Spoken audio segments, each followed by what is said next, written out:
Donc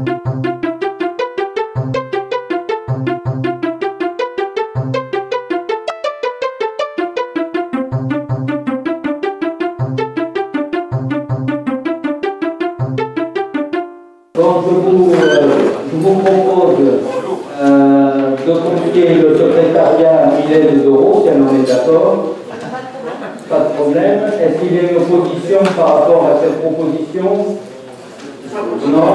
Donc Mylène Doro. Je vais faire l'appel. Catherine Bertin, Daniel Boucher, Béatrice Carecto, Didier Casimajou, Didier Charlot, Dominique Clavier, Andrea Danton-Pierre, Bernard Danet, François Dora, Jean-Marc Depuis. Oui, c'est super. Voilà. La prudelle. Oui, d'accord. Jean-Marc Depuis. Jocelyne Doré, Mylène Doro, Bernard Gréau, Laurence Ducos, Thomas Filiat, Marie de Fortillon, Bruno Carabos, oui, Michel Perrat, Jérôme Gauthier, Alain Giroir, Vincent Boineau. Il va arriver, d'accord. Donc on attend. Alors Pierre Laïto, Michel Latapi, Corinne Laurent, je pense qu'elle devrait arriver, Julien Le Tacon, André Massieu, Bernard Mateil un pouvoir à monsieur Depuis. Valérie Desmoret, Ménoré, excusez-moi, parce que j'ai compris que ça fait comme ça. Ménoré, mais lui c'est Ménoré. Jean-Bernard Papin, Patricia Peigné, devrait arriver, d'accord. Jean-Marc Pelletan, j'ai vu. Jean-Claude Pérez. Ah oui. Frédéric Pégrand. D'accord. Donc Denis Pernin. Jean-Claude Pérez, je l'ai dit. Pouvoir à l'unité Casimajou, d'accord. Casimajou, Sylvie Portard, Alain Guérins, Pascal Rappé, Audrey Rénal, Denis Rennes, Marilyn Rideau, Françoise Sabatier-Querel, Jean-Patrick Soulet, Aline Téchenet.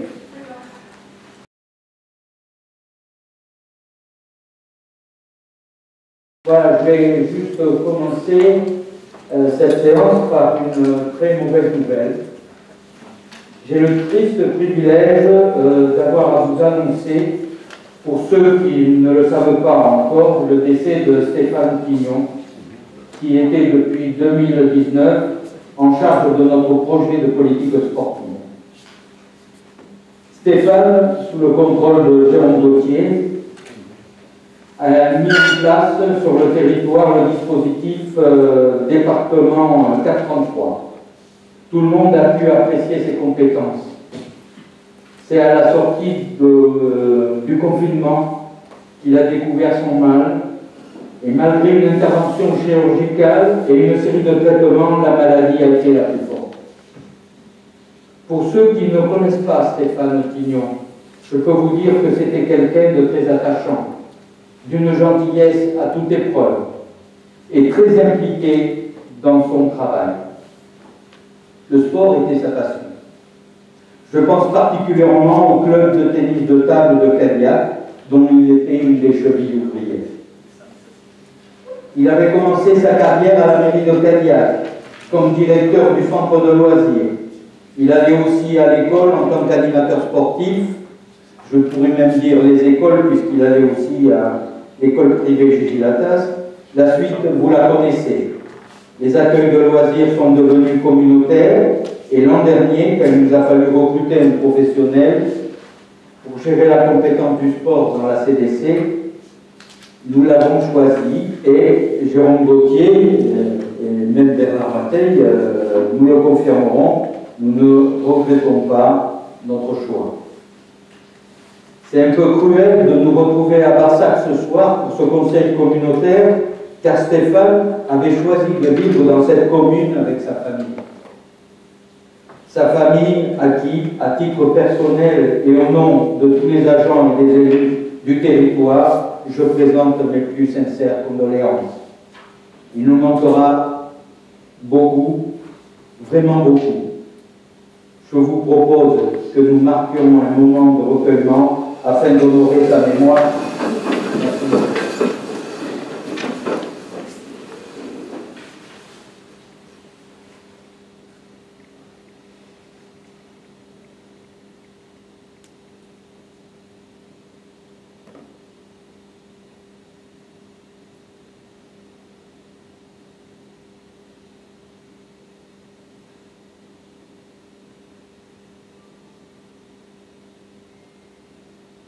Je vous remercie beaucoup.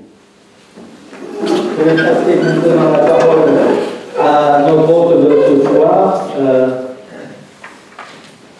M. Cavaillon, maire de Barsac. Je laisse la parole. Monsieur le Président, bonjour et bonjour à vous tous, les élus. Alors, je m'excuse un peu sous le choc parce que nous connaissions évidemment très bien Stéphane, son épouse et ses enfants, donc je viens de l'apprendre. Je suis très élu parce que c'est quelqu'un qui a beaucoup œuvré dans la commune. Il a été parent d'élèves, président de l'association des parents d'élèves. Donc c'est pas rien de perdre des gens de qualité, qui plus est quand on les connaît et quand ils se sont impliqués comme ils l'ont fait durant tout leur passage à Barsac. Bon, je suis très heureux de vous recevoir ici. La salle est suffisamment grande pour vous recevoir dans les meilleures conditions possibles. C'est l'occasion pour nous de faire des économies, puisque le chauffage, vous n'en avez pas besoin, c'est préférable qu'il ne soit pas à cause du Covid. Donc merci à vous, hein, on en profite. Et puis, on va éviter de faire trop de courant d'air, parce que comme il fait vraiment pas chaud dehors, je suis heureux de vous recevoir, parce que comme ça permet de faire un peu mieux connaître aux nouveaux élus toutes les communes qui composent notre CDC, et ce territoire qui est relativement grand. Donc, j'espère que vous allez passer une bonne soirée. La salle, évidemment, vous êtes, comme je l'ai dit par mail, sera à votre disposition autant que vous le souhaiterez. Mais évidemment, je comprends que vous puissiez aller ailleurs, c'est normal. Mais si jamais vous avez besoin, elle est là. Donc, bonne soirée à vous tous. Je vais vous regarder un petit instant de loin, là-bas au fond, et après je vais aller trouver évidemment la famille Equino. Merci à vous. Je vous remercie, monsieur le maire, pour vos paroles. Et on retient bien évidemment votre proposition pour la salle. Voilà. Bon, donc monsieur Joanneau et Corinne Leland sont arrivés. Parfait. Bon, oui, je vais d'abord vous donner en information générale, donc par arrêté du ARAG 2020-002, la renonciation de mon pouvoir de police spécial, puisque, bon, on a été un certain nombre, dont moi d'ailleurs, un certain nombre de maires qui avons refusé effectivement de transférer, ce qui est une bonne chose, puisque vous avez toutes les capacités à le faire au niveau de vos communes. Ensuite, je vais vous donner la liste des décisions du président, décisions que vous m'avez confiées en début de mandat. Donc, les DIA, normalement, vous devriez les avoir.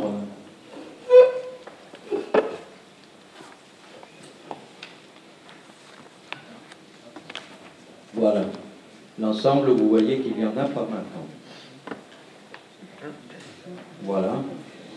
Ensuite, il il y a la décision concernant l'accord de la collectivité sur les conditions d'acquisition et de gestion d'un bien de l'EPF Nouvelle-Aquitaine sur la zone d'activité économique du pays de Podensac.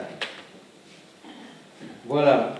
Ensuite, je vous informe du retrait des délibérations 5 et 6, en fait, qui concernaient la convention à voter. On n'est pas tout à fait prêt pour pouvoir la présenter ce soir, donc ça sera reporté à un prochain conseil.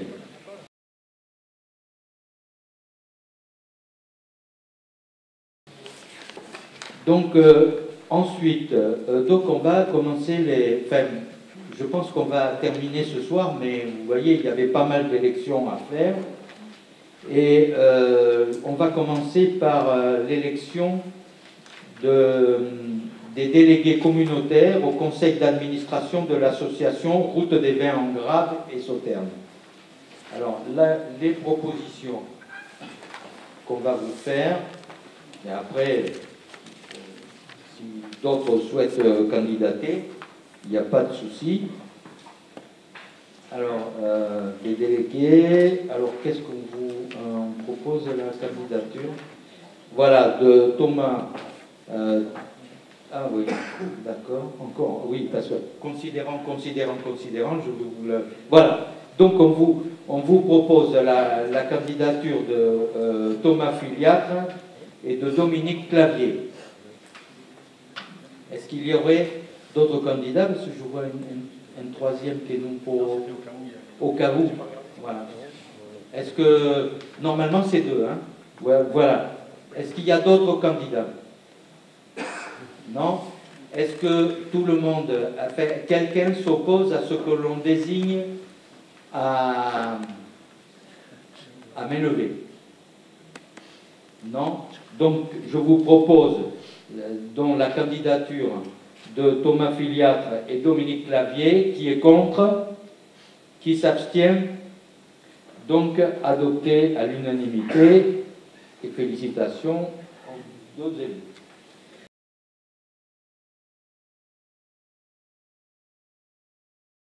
Ensuite, deuxième élection, désignation des représentants à la CDC de la commission Plan Climat Air Énergie Territoriale du syndicat mixte sur Gironde. Alors là, c'est une désignation, donc on n'a pas besoin de... Enfin, on va le désigner, mais il n'y a pas besoin, ce n'est pas une élection uninominale, donc on n'a pas besoin de savoir si on le fait à main levée, on le fera à main levée de fait. Alors, je vous propose la candidature de François Dora, qui est le vice-président en charge du développement, de l'environnement, de Audrey Rénal et de Alain Quérens. Est-ce qu'il y a d'autres candidats? Non.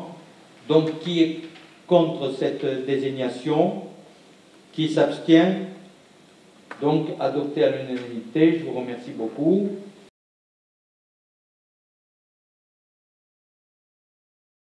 Voilà. Alors, désignation des représentants de la CDC à la commission urbanisme du syndicat mixte Sud-Gironde. Donc là, il y a, je vous propose en titulaire Alain Quérens et Dominique Clavier, ce qui me paraît tout à fait naturel, et en suppléant Catherine Rudel et Sylvie Porta. Est-ce qu'il y aurait d'autres candidats? Donc il y a effectivement Jean-Marc Pelletan qui serait candidat, et il y a effectivement une possibilité, et même si quelqu'un... il n'y a que 4 noms? Il faudrait qu'il y en ait 2 de chaque rive. C'est souhaitable. D'accord. Donc... Je laisse ma place à M. Pelletan. Voilà. Bon, donc on remplace Sylvie Porta par Jean-Marc Pelletan.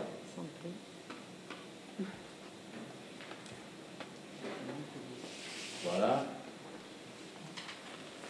Donc je vous propose de passer à la désignation Qui est contre cette proposition? Qui s'abstient? Donc, adopté à l'unanimité. Je vous remercie beaucoup.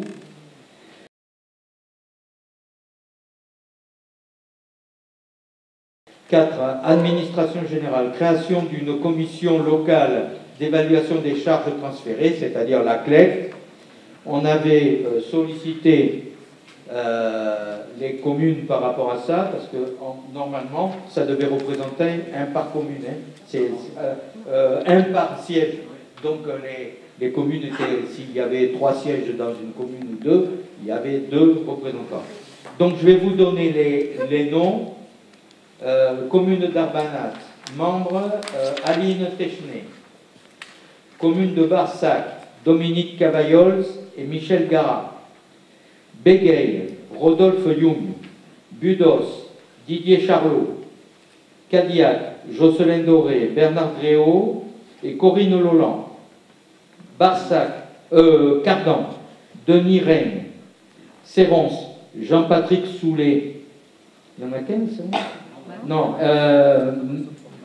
Maggie Perronnet et Thierry Allard. Donzac, voilà, Donzac, Alain Quérens. Escoussan, Laurence Dos Santos. Gabarnac, André Massieu. Guillos, Mylène Doro. Hilas, Philippe Dubourg et Patricia Peignet.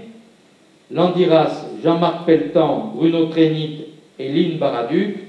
Larocque, René Gavello. L'Estiac-sur-Garonne, Daniel Boucher. Loupiac, Jean-José Bonneron. Montbrun-Blanc, Hervé David. Omet, Jean-François Dalcin. Paillet, Jérôme Gauthier. Podinsac, Bernard Mateil, Jean-Marc Depuy, Maryse Fortinon et Monsieur Le Barbier. Portes, le prénom de Monsieur Le Barbier? Grégory. D'accord. Voilà. Portes, Didier Casimajou, Thierry Renaud et Jean-Claude Pérez. Prégnac, Thomas Filiatre, Daniel Labadie et Bernard Daney. Pujol-sur-Ciron, Dominique Clavier. Rions, Vincent Joanneau et Loïc Duranton. Sainte-Croix-du-Mont, Michel Latapi. Saint-Michel-de-Rieufray, Jean-Bernard Papin. Et Virolade, Pascal Rappé. Voilà, ça correspond. Il n'y a pas de... Ah, hein? Oui, à Prégnac, ça a été changé? Oui, ce n'est pas la bonne version. D'accord, ok. Donc celle qu'on a dit, c'était la bonne. Voilà. Donc, là, c'est une désignation aussi. Bon, donc, voilà. Donc, je vous propose de désigner qui est contre cette désignation, de la créer. Bon. Donc, est-ce que quelqu'un est contre la création? Voilà, on va prendre dans l'ordre. Donc, s'abstient? Non, donc elle est créée. Et maintenant, je pose la question, est-ce que quelqu'un est contre la proposition des représentants à la CLEC? Qui serait contre? Qui s'abstiendrait? Personne, donc adopté à l'unanimité. Je vous remercie beaucoup.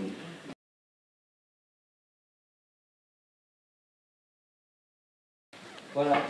Ensuite, modification de l'intérêt communautaire. Alors, je rappelle que compte tenu de l'intérêt manifesté par les élus du territoire, et encore dernièrement lors de la conférence des maires du 30 septembre, pour s'engager dans une démarche d'OPAH, la définition de l'intérêt communautaire doit être modifiée pour intégrer cette mission. Donc, vu le code, je vous en fais grâce, considérant également, ayant entendu les explications de Monsieur le Président, à la fois, on modifierait donc la compétence. Donc, par rapport à cette délibération de modification de l'intérêt communautaire qui se... Oui. Ah oui. Ah oui. Alors donc il y avait eu en plus donc, dans la définition les intitulés de compétences consécutivement à la disparition de la DGF bonifiée. Donc ça aussi, ça intervient dans le cadre de la modification de l'intérêt communautaire. Voilà, ça avait été un oubli. Bon. Voilà, vous savez, le contrôle de l'égalité, il faut que les virgules soient au bon endroit. Voilà, et donc ça en fait partie. Donc, au vu de cet ensemble, je vous propose, chers collègues, qui est contre la modification de l'intérêt communautaire, qui s'abstient, donc adopté à l'unanimité.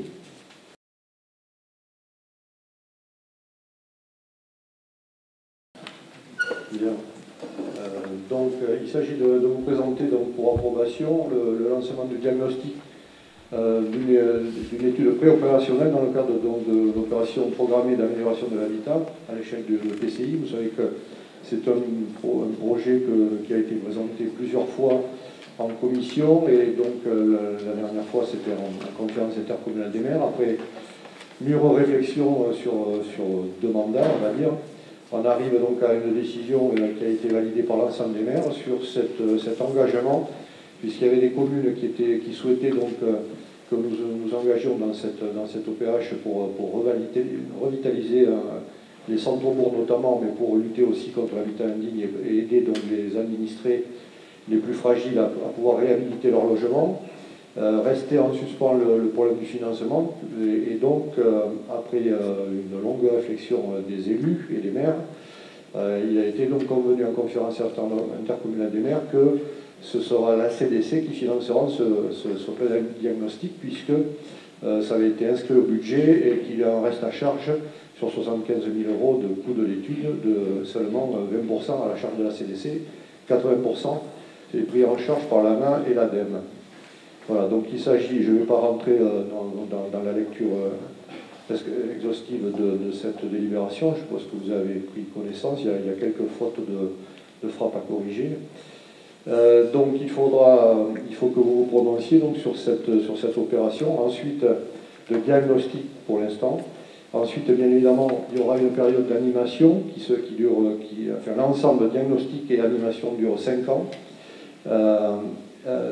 À l'issue du diagnostic, on pourra s'engager dans plusieurs types d'OPH. Une OPH classique de revalorisation, par exemple de revalorisation énergétique, et puis éventuellement sur 3 OPH spécialisés, donc sur le renouvellement urbain pour la première, de revitalisation rurale en parallèle du développement local pour la seconde, et OPH de copropriété fragile nécessitant l'appui de la puissance publique pour la réalisation des travaux indispensables à la conservation des bâtiments dégradés. Donc le choix de la collectivité et des communes à l'issue de ce diagnostic pourra se porter sur plusieurs thèmes que nous déciderons en fonction des finances que nous décidons de mettre derrière. Et bien sûr, l'animation sera également prise en charge à 80%. Voilà, je ne sais pas si vous avez des questions par rapport à ça. Donc il s'agit de vous proposer de valider ce démarrage de cette étude d'OPH concernant le diagnostic.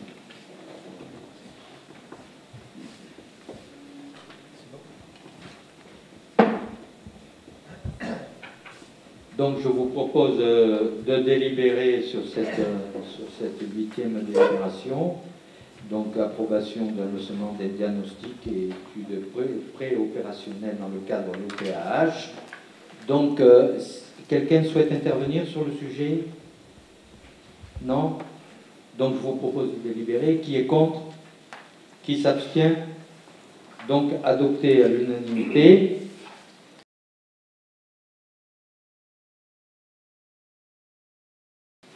Délibération suivante. Alors, c'est la constitution de la commission, vous en avez déjà un peu parlé, intercommunale des impôts directs, CID. Alors, on a eu un certain nombre de retours, il fallait combien 20 titulaires, 20 suppléants. Et là, on est loin du compte.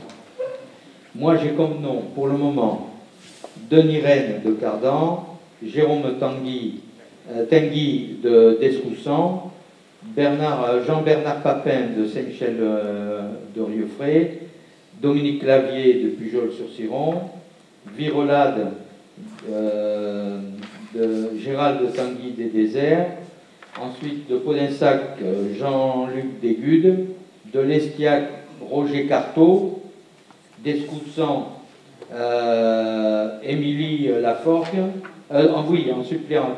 Je passe d'abord sur les titulaires. Alors, Barsac, Dominique Cavaillols, Rion, Vincent Joanneau, Serrons, Thierry Allard, Paillet, Dominique Prévost, Cadillac, Corinne, Loland.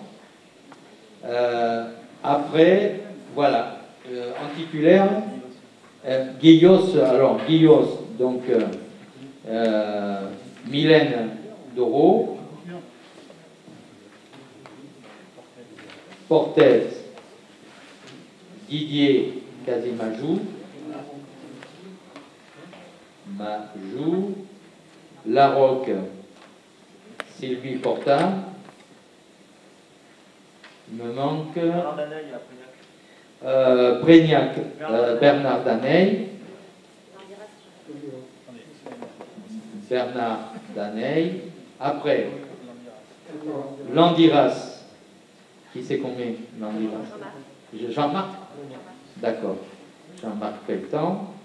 Il me manque encore 3 noms en titulaire. Madame, alors c'est Madame Technay, Arbanas. Arbanas, je crois que c'est réuni une fois par an. Hein.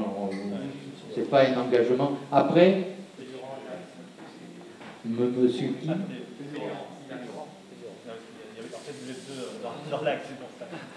Alors, dites-moi. Monsieur Pédurand, oui. Budos, monsieur Charlot. Donc, les titulaires, c'est bon. Maintenant, on va passer. Non, moi si vous m'avez mis le nombre de cases correct. Voilà.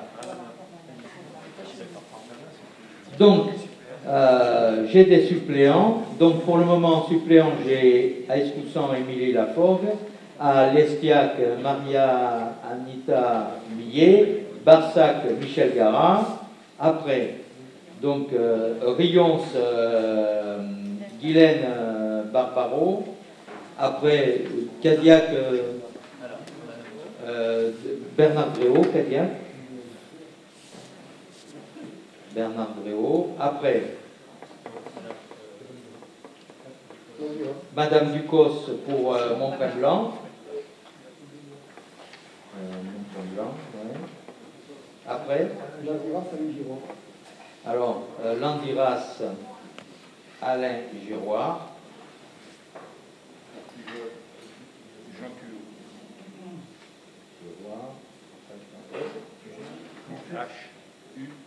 Attends. Jean Thuot. TH, tu m'as dit?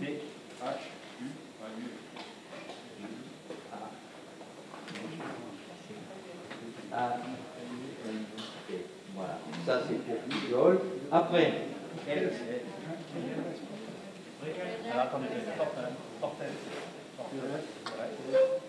Portez, Monsieur Pérez, là-bas, Prégnac. Qui a Prégnac, hein? Madame Sabatier.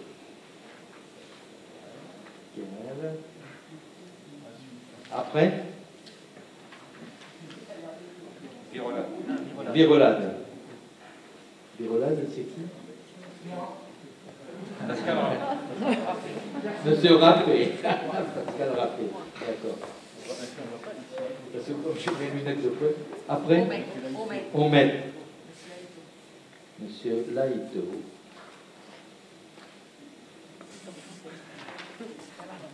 Après,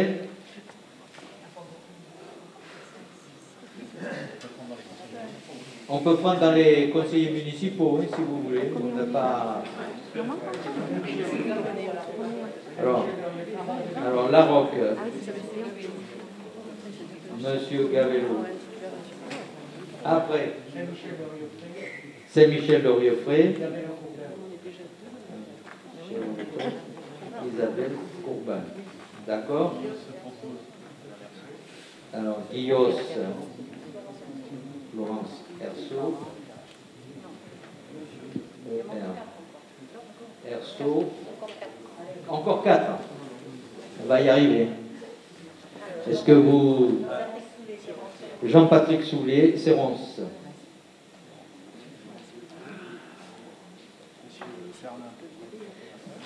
Podensac, Monsieur Fernin. Plus que 3. Non? Moi j'en ai 3. Ah bon? Mais vous avez rempli la case derrière? Oui, moi j'en ai 3. Non, non, parce que... Il y a même un... D'accord, il y a la promesse, la rose, la Michel,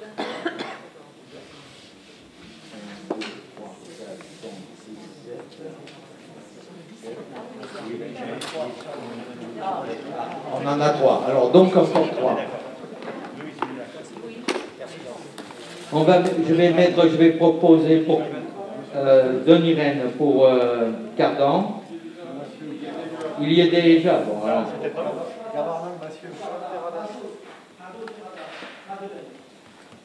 Alors pour Cardan. Cardan.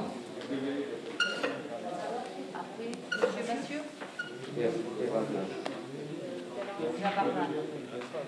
Et peut-être Françoise Noël pour Cadillac. On est déjà deux à Cadillac. D'accord. Il faudrait mieux mettre Bégaye, non? Ah bon, ben alors c'est complet. Alors. Madame Brudel pour Bégaye. Voilà. Ok. C'est parfait. Bégaye, Madame Brudel. Et donc Gabarnin, c'est André. Bon, ben on est complet. Voilà. Alors après, hein, vous savez, c'est comme la commission communale des impôts. On transmet ça à la direction des impôts. C'est eux qui choisissent les 10. Voilà. 10 titulaires, 10 suppléants. Alors soyez pas vexés à dire on a fait le truc, mais finalement ils n'ont pas choisi. C'est pas nous qui choisissons, in fine. En tout cas, la proposition, est-ce qu'il y a quelqu'un ou quelqu'une qui est contre cette proposition, qui s'abstient, donc adoptée? Je m'en doutais.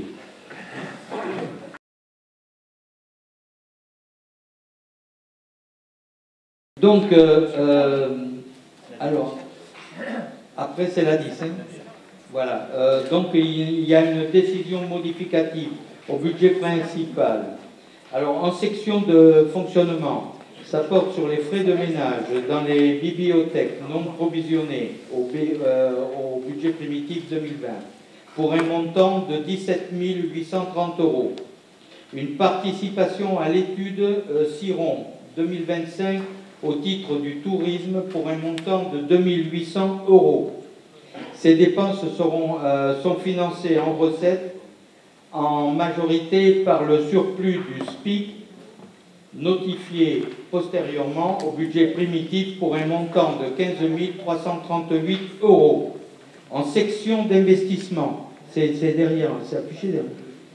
Il convient de régulariser un montant erroné des restes à réaliser 2019 concernant l'opération numéro 51 du bâtiment du siège médiathèque de Podensac pour le cheminement piéton pour un montant de 13 000 € et 20 000 € pour le programme voirie 2018.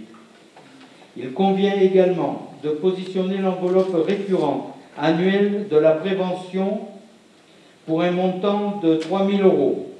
Par ailleurs, compte tenu de l'intervention du maire de Sainte-Croix-du-Mont, il y a lieu de prévoir des travaux d'urgence sur le presbytère pour un montant estimé à 50 000 € et 1 000 € pour les barrières de sécurité. J'interviendrai, s'il vous plaît, Monsieur le Président, ce soir. Je vais vous donner la parole après, monsieur le maire. Je vous remercie, monsieur le président. Enfin, il y a lieu de compléter l'opération bâtiment administratif par l'acquisition des parcelles pour 167 500 €. Ces dépenses d'investissement seront financées par une utilisation totale des dépenses imprévues en investissement à hauteur de 82 776,46 € et 174 423,54 € prélevés sur la section de fonctionnement. En conséquence de quoi, il est demandé au Conseil communautaire de bien vouloir autoriser, Monsieur le Président, à ajuster les crédits budgétaires. Donc, avant de voter, je donne la parole à Michel Latapi, maire de Sainte-Croix-du-Mont. Très bien. Ne touchez pas le micro, s'il vous plaît. Oui, donc effectivement, vous avez bien compris, chers collègues, que ce n'est pas de gaieté de cœur que j'ai entrepris donc une mesure de péril éminent sur un bâtiment qui appartient à la communauté de communes depuis 2010. Donc cette acquisition était en vue donc d'y réaliser un centre d'interprétation. Donc vous connaissez sûrement les tenants, donc, mais si vous ne les connaissez pas, je vais vous les expliquer à nouveau, puisqu'il y a des aboutissements aujourd'hui, évidemment. Donc, où est-ce qu'une collectivité laisse tomber en ruine un bâtiment? Ça n'existe pas, sauf sur la communauté de communes des Coteaux de Garonne. Donc, en 2010, ce bâtiment a été acquis par la communauté de communes, après un concours d'architectes de grande valeur, donc un permis de construire a été attribué, et validé par les Bâtiments de France, et que j'ai signé moi-même d'ailleurs, en 2013. En 2016, je voudrais vous rappeler qu'un budget a été voté, et il comprenait effectivement la réalisation de ce programme, un budget sur lequel était prévu 1 225 000 €, 110 000 pour l'anecdote, pour un aménagement, une étude sur les quais de Cadillac, et 550 000 pour le lac de la Romée. Bien, en 2016, il y a eu une ouverture de chantier, de réaliser, et on en est là aujourd'hui, puisque ce programme n'a pas été respecté. C'était bien un programme qui était pourtant financé. Donc les excédents budgétaires reportés, où sont-ils passés? Que sont-ils devenus? On se pose la question. Et ce projet, initié et donc voté par tous les délégués, sauf une voix. Je vous rappelle, c'était donc Lionel Choulon qui avait voté contre, sinon tout le monde avait voté pour ce projet. En l'occurrence, ce projet Ortera a toujours été voté à une large majorité dans tout un tas de délibérations successives. Donc, si cette réalisation n'a pas été réalisée, eh bien, le seul responsable, c'est Jocelyn Doré. Donc, il y a en quelque sorte de l'incompétence à ce niveau-là, mais ce n'est pas la peine de rigoler, parce que tu n'as même pas fait respecter, effectivement, ce programme qui était pourtant le tien, et qui avait été voté par les Coteaux de Garonne et financé. Donc on en est là aujourd'hui. Donc quand on a supprimé les crédits, évidemment, j'ai été extrêmement impatient, parce que un architecte, un bureau d'architecte avait été désigné. Donc bien effectivement, donc on en était à l'appel d'offres. C'est formidable. Donc on en était au pied de la réalisation de ces travaux. Ça voulait dire quoi? La remise en état, effectivement, de ce bâtiment. C'est-à-dire donc la couverture, l'aménagement, etc., la réhabilitation de ce bâtiment. Aujourd'hui, ce bâtiment va tomber en ruine et dangereux, juste en face des écoles. Évidemment, donc le maire que je suis, responsable de la sécurité des concitoyens, pas que Montécrustin tous d'ailleurs, donc a engagé une procédure à l'encontre de la communauté des communes, mais pas contre véritablement les personnes. C'est simplement pour assurer la sécurité. Donc le tribunal administratif a été saisi, un expert judiciaire a été désigné, et la communauté de communes est contrainte aujourd'hui à faire des dépenses, encore une fois, au bout de 4 ou 500 000 €, c'est-à-dire on en est à un demi-million pour, c'est la montagne qui accouche d'une souris. C'est vraiment à cause de cette incompétence qu'on en est là aujourd'hui. Parce que non seulement il va falloir sécuriser le bâtiment pour pas qu'il s'écroule sur les personnes, mais effectivement, donc à l'issue, il y aura un arrêté de péril qui pérennisera ce bâtiment. C'est obligé. Donc après, moi je suis pas Madame Soleil, que deviendra ce bâtiment? Je n'en sais rien, mais en tout cas, il doit être réalisé dans l'urgence, des travaux de maintien de ce bâtiment. C'est formidable, on dépense encore 11 000, 12 000 ou 15 000, je ne sais pas.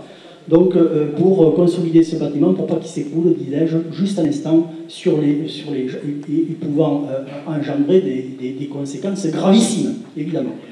Donc les Monteclusiens sont scandalisés, les élus, alors là, vraiment scandalisés, hyper scandalisés, de par cette gabegie financière qu'a été ce projet magnifique, toujours voté, le disais-je, à une large majorité. C'était un consensus général, 150 réunions, des efforts considérables, enfin bon, bref.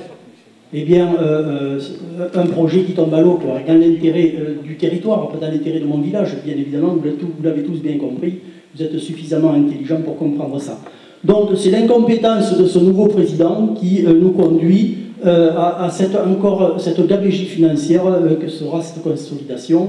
Et effectivement, il faudra quand même procéder à la remise en état de ce bâtiment parce que ça sera exigé par les institutions, tout simplement.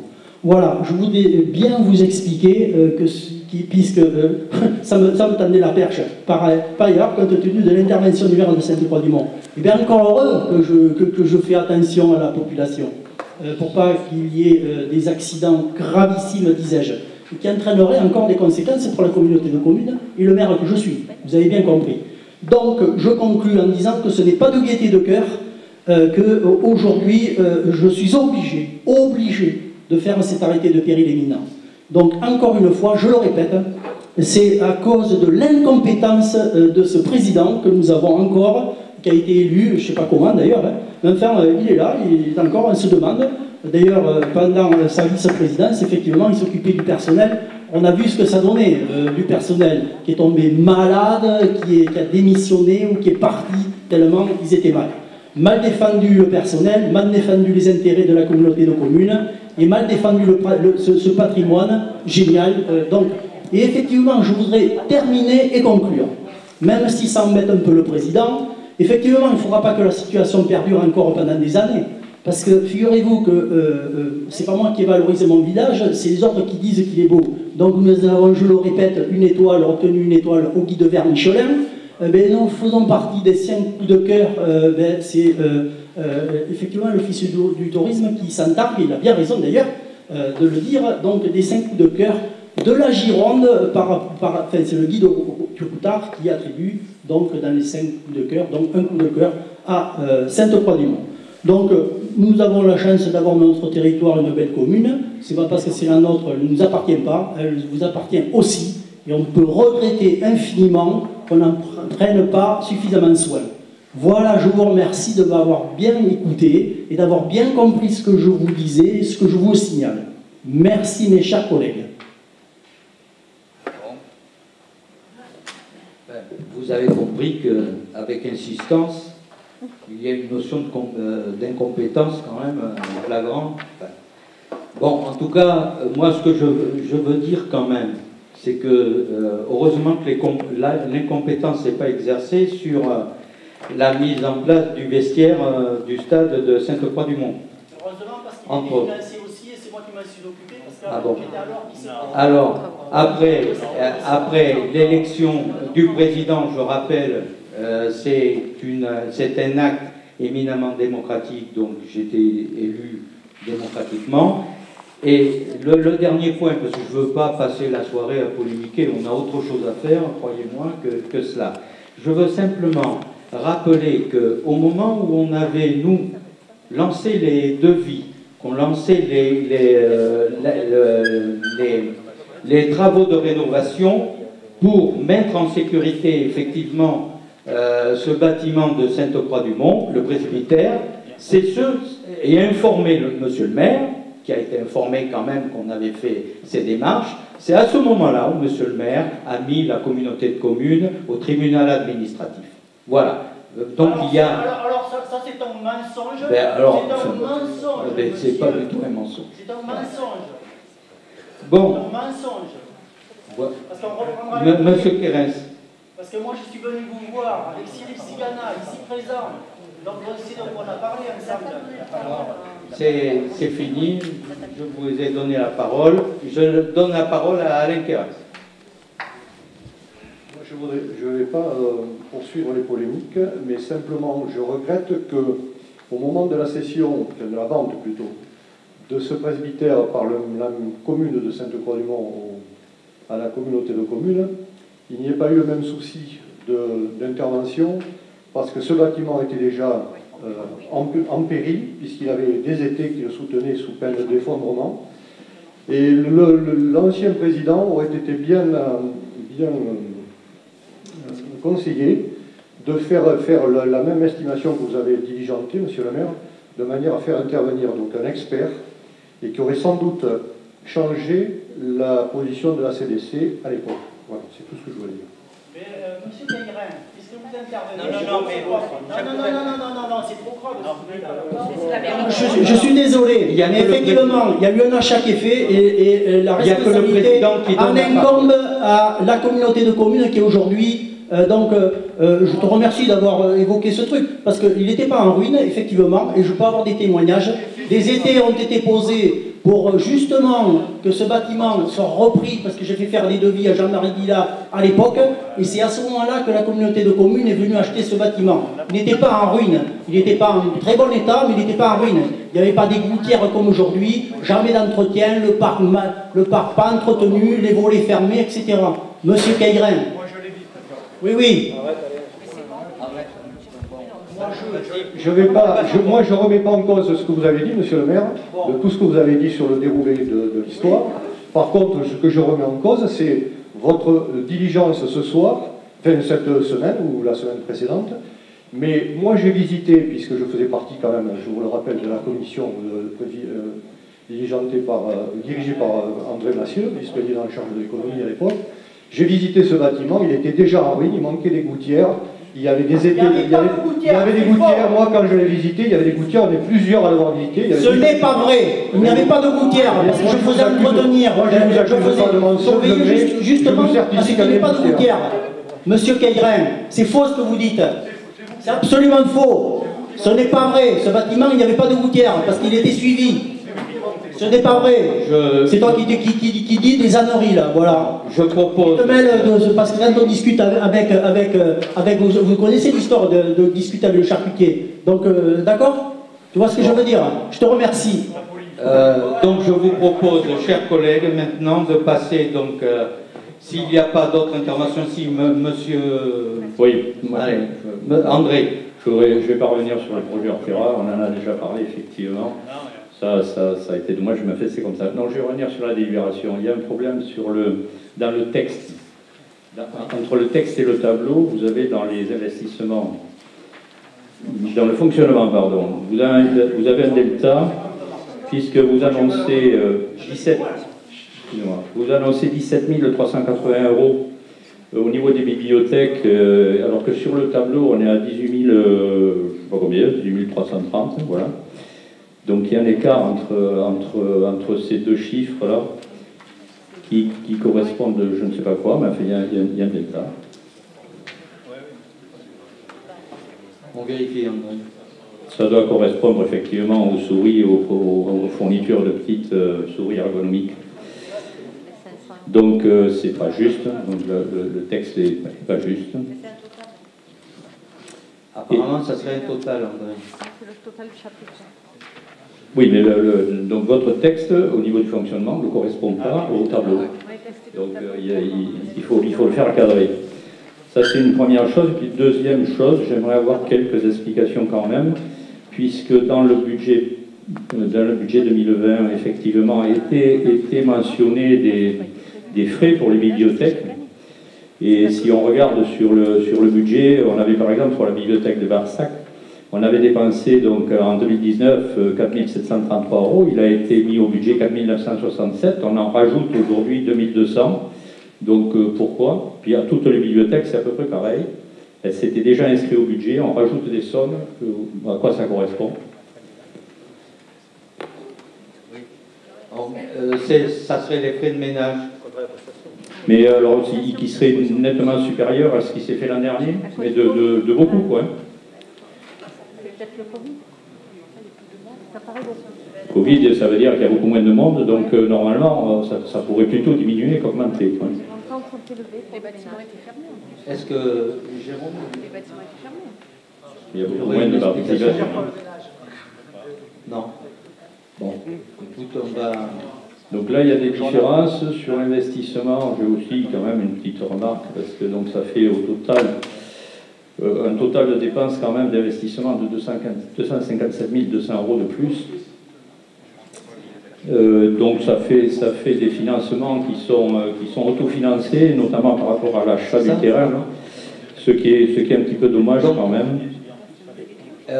Voilà, on me dit que ça serait l'augmentation des prestations auxquelles il a fallu ajouter les déplacements et les produits, voilà, qu'on n'avait pas auparavant. D'accord. Voilà. Ça fera des augmentations relativement conséquentes au niveau du ménage. Oui, hein. enfin, et puis après, donc, dans l'ADM elle-même, c'est quand même particulièrement tarabiscoté. Alors il faut comprendre, je ne sais pas si tout le monde a bien saisi, hein, les passages des charges exceptionnelles dans le 023 pour après le transfert à 021. En fait, il y a plusieurs en fait, DM dans une même DM. Quoi, hein. C'est assez clair si tout le monde a bien compris.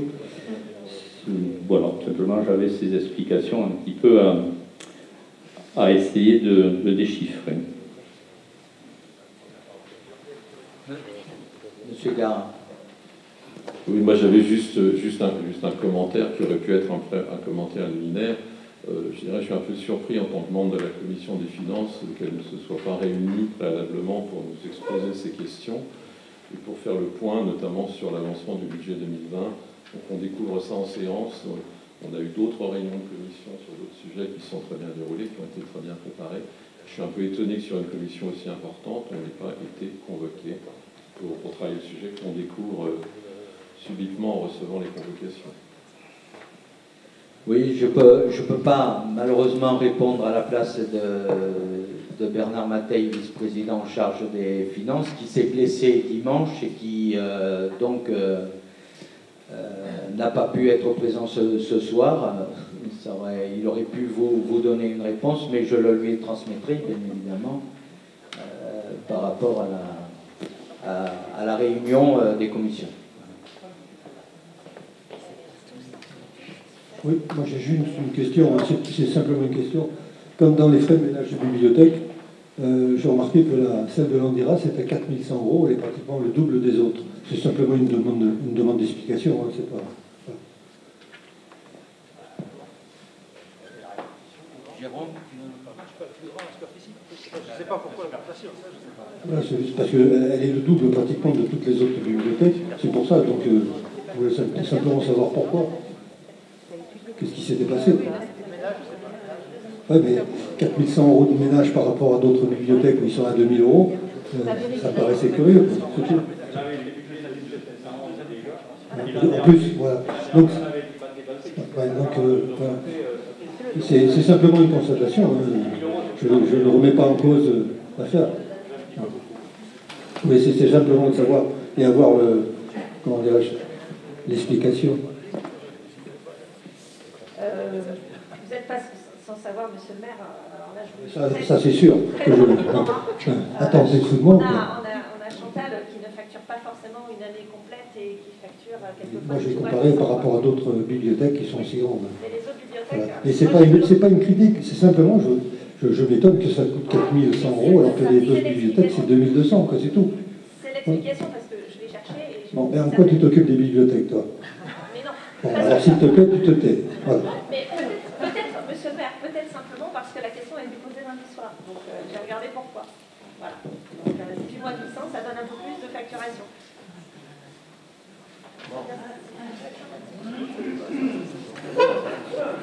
Donc après ces...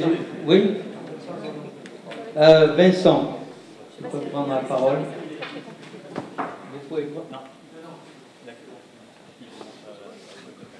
Bon, donc, si vous en êtes d'accord après ces échanges intéressants, je vous propose de délibérer sur cette décision modificative. Qui est contre cette modification? Alors, Monsieur Massieu.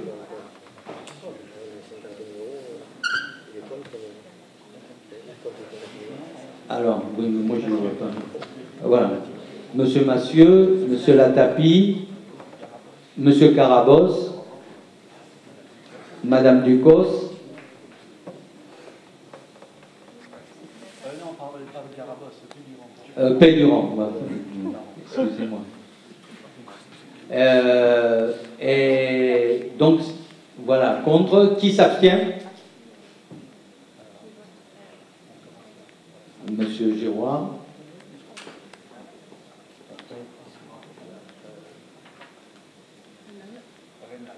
Madame Rénal. Monsieur Pernin. Madame Téchenet. Après, levez bien.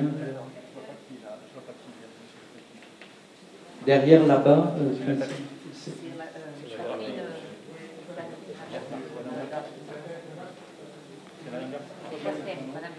Madame Bertin et Monsieur Rappé et Monsieur Joanneau. D'accord. Voilà.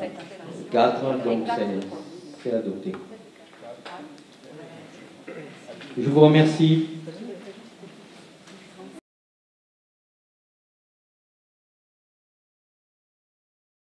Donc la 11, c'est en fait, vous savez qu'actuellement, donc il y a pas mal de personnes arrêtées, notamment au niveau du pôle comptabilité. Donc, dans un souci un peu de mutualisation, on a recruté quelques personnes, mais qui ont besoin d'être formées. Et donc, il a été proposé que celle qui s'occupe de la comptabilité à Cadillac puisse venir un jour en soutien au pôle comptabilité de la CDC. Donc, pour ce faire, il faut qu'il y ait une convention signée entre la commune de Cadillac et la CDC Convergence Garonne. Donc c'est cette autorisation que je vous demande dans le cadre de cette délibération. Est-ce que quelqu'un souhaite intervenir?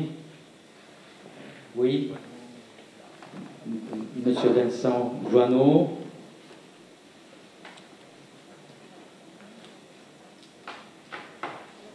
Oui, une question qui porte sur l'origine, sans rentrer dans les détails, des arrêts des agents.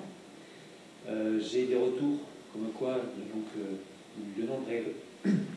le nombre est important, donc j'aimerais avoir quelques précisions et qu'est-ce qui est mis en place en fonction des causes, qu'est-ce qui est mis en place pour faire face à cette situation et éviter que ça ne se reproduise. Merci. Bon, les causes, Vincent, je suis pas médecin, donc c'est les médecins qui donnent les arrêts et donc ça appartient aux médecins et comme c'est confidentiel, on peut. Mais ceci dit, je peux vous assurer qu'au niveau du bureau, ça nous inquiète et donc il y a une réflexion qui est actuellement menée pour essayer d'arrêter cette hémorragie, effectivement. Je pense que et je le pense, le Covid n'a rien facilité par rapport à ça. Il y en a actuellement aujourd'hui qui nous demandent, par exemple, de rester en télétravail toute la semaine chez eux. Or, on a délibéré, maintenant on est sorti des contraintes sanitaires, en tout cas pour ce qui concerne la venue au travail, et donc on est dans le cadre des 2 jours par semaine, On ne peut pas aller au-delà. Mais je sais que cette période qui est passée par les ASA et tout ça n'ont pas facilité. Il n'y a pas que ça. J'en suis persuadé. Mais nous sommes en train de mener avec les directrices de service, nous sommes en train de mener cette réflexion avec le bureau. Et les recrutements, bien évidemment, les recrutements aussi sont en cours. Alors les recrutements, ça a toujours un délai. On est toujours, il y a un temps de retard par rapport au fait qu'on ne puisse pas recruter, voilà, de façon instantanée. Voilà. Oui, en plus, je rappelle quand même à l'ensemble, et notamment au niveau des nouveaux élus, qu'un médecin, s'il arrête 15 jours, eh bien, voilà, 15 jours, on ne prévoit pas de remplacement. Mais au-delà de 15 jours, mais comme souvent les arrêts c'est de 15 jours en 15 jours, ça ne facilite pas la gestion des ressources humaines, je peux vous l'assurer. Mais je peux vous dire qu'on va faire le maximum. C'est pour ça ailleurs que nous commençons, les vice-présidents, on a commencé avec les vice-présidents à faire un petit peu, aller à la rencontre des agents pour un peu comprendre s'il y a des problèmes particuliers. Et donc nous en sommes à 3 ou 4 réunions qui nous donnent des indications intéressantes, mais dès qu'on pourra prendre ces dispositions, on ne manquera pas de vous en faire état. Mais c'est vrai que c'est une situation problématique. Monsieur Gara. La question recouvre un peu celle qui vient d'être posée, mais pour autant je vais aller plus loin. J'ai entendu parler d'absence de 2 personnes clés, si j'ai bien compris, au service des finances. Et je vois là qu'on remplace ces 2 personnes par une personne un jour par semaine. Donc, comment on fait pour le reste du temps manquant? Non, comment on organiser le remplacement? Je vous ai dit, il y a une personne qui va venir effectivement une fois en soutien, mais il y a quelqu'un qui a été recruté, mais qu'il faut former, parce que il y a des logiciels qui sont spécifiques, et donc la responsable du pôle finance est en train de la former. Il y en a une qu'on a maintenue, qui souhaitait arrêter, mais qu'on a maintenue. Voilà, et les autres personnes, eh bien, on est en phase de recrutement. Alors, voilà. quelles sont les conséquences de ces absences sur le fonctionnement au quotidien de la communauté? Et est-ce qu'on peut dire que c'est aussi à l'origine des approximations qu'on a vues dans la délibération précédente? Non, je ne crois pas.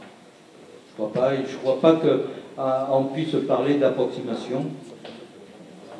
Non, il y a eu certainement, mais il n'y a pas... Il y a une illustration, je rejoins ce que dit Michel, c'est que par exemple le budget 2020, on n'a pas commencé le travail dessus, parce qu'aujourd'hui on est plus sur la gestion du quotidien, on en est conscient, on rencontre les services pour faire le point, pour examiner avec les agents ce qu'on peut modifier, améliorer dans le service pour que ça aille mieux, mais on est en retard sur un certain nombre de choses, c'est vrai, il faut le dire, on gère une situation qui est compliquée. Donc il y a du recrutement, ça ne se fait pas du jour au lendemain, pour le moment on travaille un peu dans l'urgence et on évacue, on fait ce qu'on doit être fait. Par exemple, les payes, on reçoit un mail de M. Maximilien, c'est le 12 qu'il faut rendre. Donc on se met aux payes et on n'a pas le recul, comme si le service était complet. Dont acte, on le sait, on travaille, on recrute. Sauf que du recrutement, on ne peut pas prendre n'importe qui pour faire n'importe quoi, c'est pas des postes de qualité. Donc je crois qu'il faut aussi se donner le temps de bien examiner les candidatures et remettre la machine en route. On n'est pas aujourd'hui en configuration c'est vrai. Bon, je vous propose que l'on puisse donc sur cette mise à disposition, donc que vous m'autorisiez à passer cette convention avec la commune de Cadillac. Qui est contre? Qui s'abstient? Donc je vous remercie.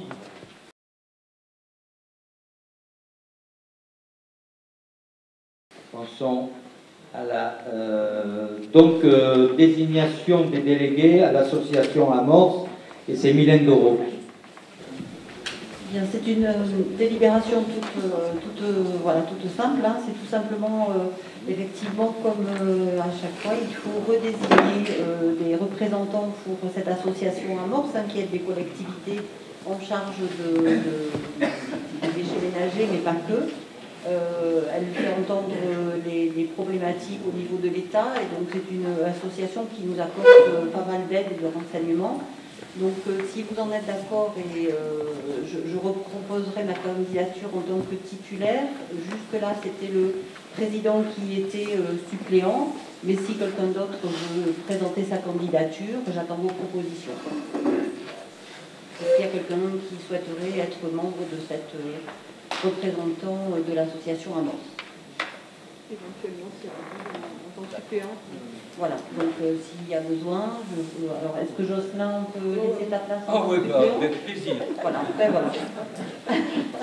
Bon, mais parfait, donc voilà, si vous en êtes d'accord, donc Madame Rénal en tant que suppléante. Bon. Donc, je vous propose donc de délibérer sur la candidature donc, de Mylène Doro comme titulaire et Madame Rénal, avec plaisir, Madame Rénal comme suppléante. Voilà, s'il n'y a pas d'autre intervention, qui s'oppose à cette désignation, qui s'abstient, donc adopté à l'unanimité. Je vous remercie beaucoup.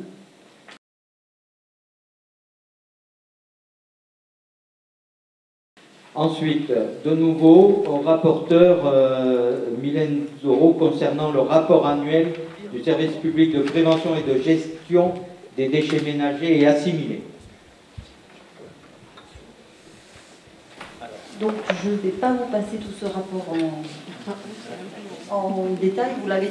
Est-ce que vous voulez qu'on l'affiche? S'il y a des questionnements, vous l'avez tous reçu, peut-être tous lu. Donc ce rapport concerne effectivement donc, que les communes de la rive gauche, hein, puisque la rive droite, ce rapport, vous pouvez le trouver pour les communes gérées par le CEMOCTOM. Il a été présenté la dernière fois au conseil syndical du CEMOCTOM. Pour le SICTOM, pour la commune de Sainte-Croix-du-Mont, c'est également ce syndicat-là qui le présente. Donc là, ce que vous avez reçu, ça concerne uniquement le traitement des déchets ménagers assimilés sur les 13 communes de communauté de communes de Podensac. Donc il doit vous être proposé, présenté, donc vous l'avez, et pour rappel, il faut qu'il soit également présenté à vos conseils municipaux. Donc vous allez le recevoir, s'il est adopté, vous allez le recevoir en mairie, et il faudra le présenter, je crois que c'est d'ici la fin de l'année, si ma mémoire est bonne. Voilà, après l'envoi, il faut le présenter à vos conseils municipaux. Si vous l'avez reçu et lu, avez-vous des questionnements par rapport à ce rapport annuel, à ce bilan? Bon, Michel. Oui, une question, c'était concernant le présélectif. Je constate dans le rapport, vous dites le rapporteur précise qu'il y a des écarts de 27%, c'est-à-dire qu'il y a 27% de refus qui sont mal triés en quelque sorte.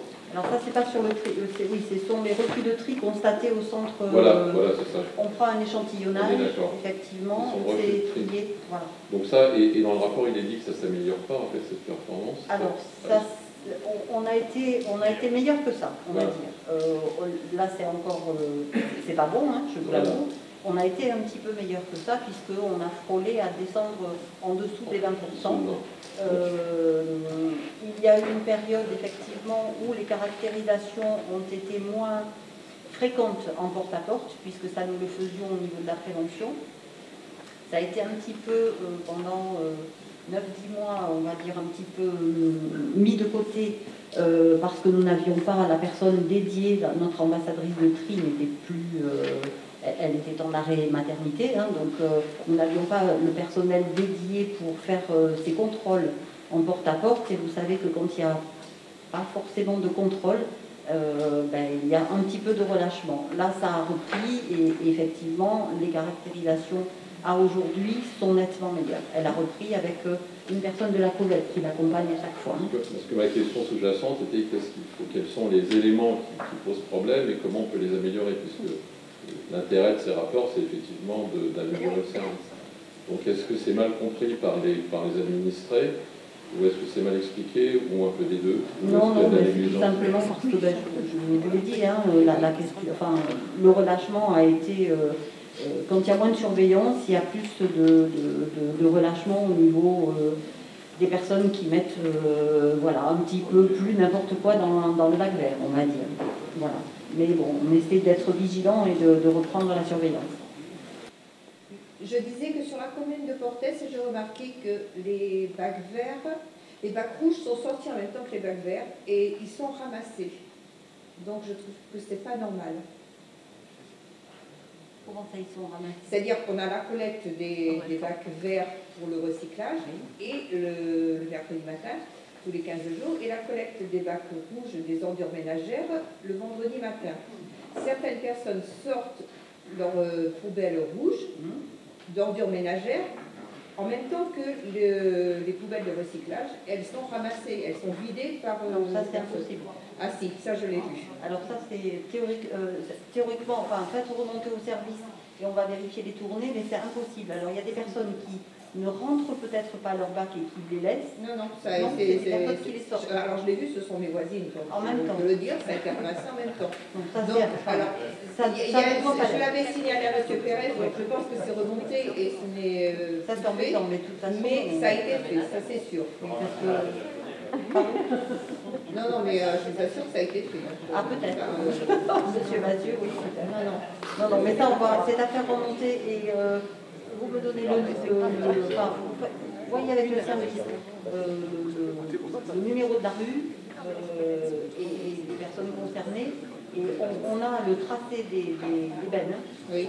Donc on saura si ce jour-là les deux bacs ont été ramassés, puisqu'automatiquement le numéro des bacs est enregistré sur le camion. Donc ça c'est à vérifier, mais c'est forcément une erreur, parce que ça c'est impossible que les ordures ménagères soient mises en tri. Impossible. Si ça a été fait une fois par hasard, ça peut être fait une autre fois sur une autre commune et ça peut engendrer aussi un mauvais... Effectivement, ça peut effectivement endommager le tri, mais enfin, les bacs rouges ne vont pas dans le camion de tri sélectif. Donc si c'est une erreur, c'est effectivement à faire remonter auprès de notre prestataire et auprès de la Covette. Donc ça, oui, je veux bien que vous donniez tous les éléments, parce que moi, ça me paraît impossible. Donc, voilà. Hein, donc vous faites ça n'a peut-être pas été fait 10 fois, mais je suis preneuse des données. Des données, s'il vous plaît. Pas de souci. Merci.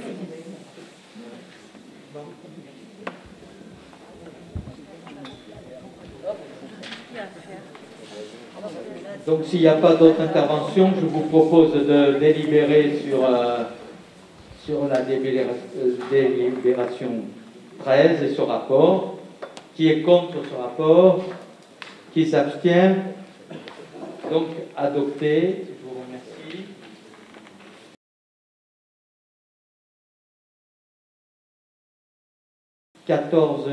La 14e délibération, c'est sur l'autorisation de conventionnement avec l'Institut Don Bosco, VICTED, et demande de subvention. C'est Sylvie Porta, rapporteur.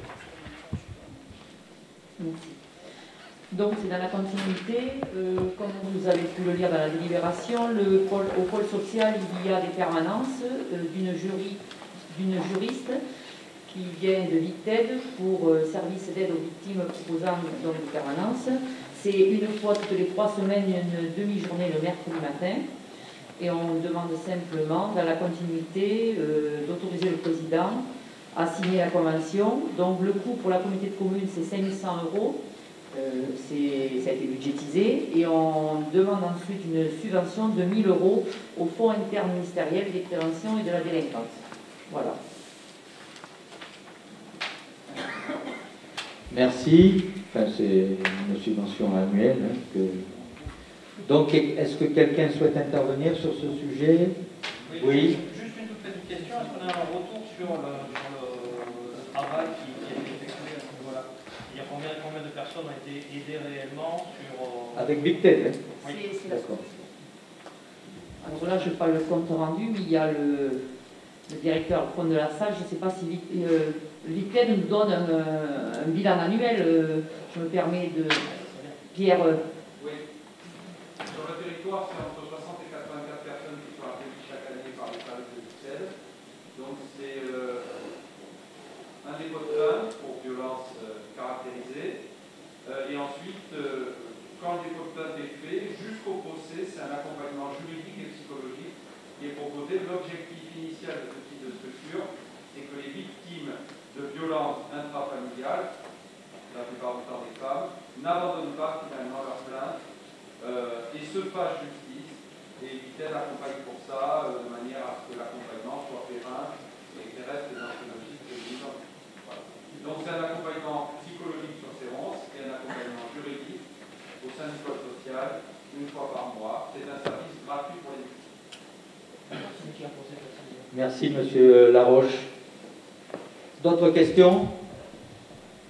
Non? Je vous propose de délibérer. Qui est contre l'attribution de cette subvention? Qui s'abstient? Donc, adopté.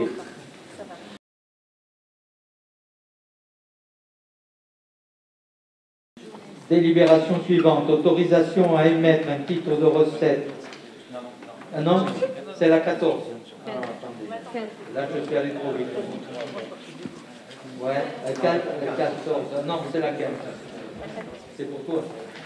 Bon, alors attends, je vais l'énoncer. Oui, la 15. Donc, autorisation de signature de la convention d'objectifs et de financement pour le contrat local d'accompagnement à la scolarité. Et c'est Jean-Patrick Soulet, le rapporteur.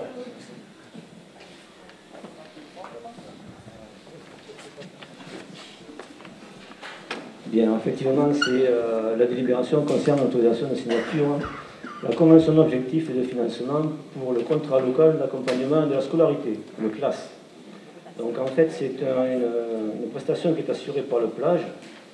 Donc le plage, c'est le point local d'accueil jeune. Donc pour les nouveaux élus, je vais juste faire un petit compte rendu de ce qu'est le CLAS, en fait. Donc c'est l'accompagnement d'aide aux devoirs qui est mis en place depuis 1995 au niveau du plage. Donc ça concerne entre 14 et 15 enfants, 16 enfants suivant les années. Donc les enjeux du projet d'accompagnement à la scolarité, il y a 3 axes importants. L'ouverture culturelle et l'élargissement des centres d'intérêt des jeunes, nécessaires à la réussite scolaire. L'accompagnement à la parentalité, notamment dans le suivi de la scolarité des enfants. Et l'aide aux devoirs. Donc les jeunes enfants accueillis sont les enfants du collège, de la 6e à la 3e.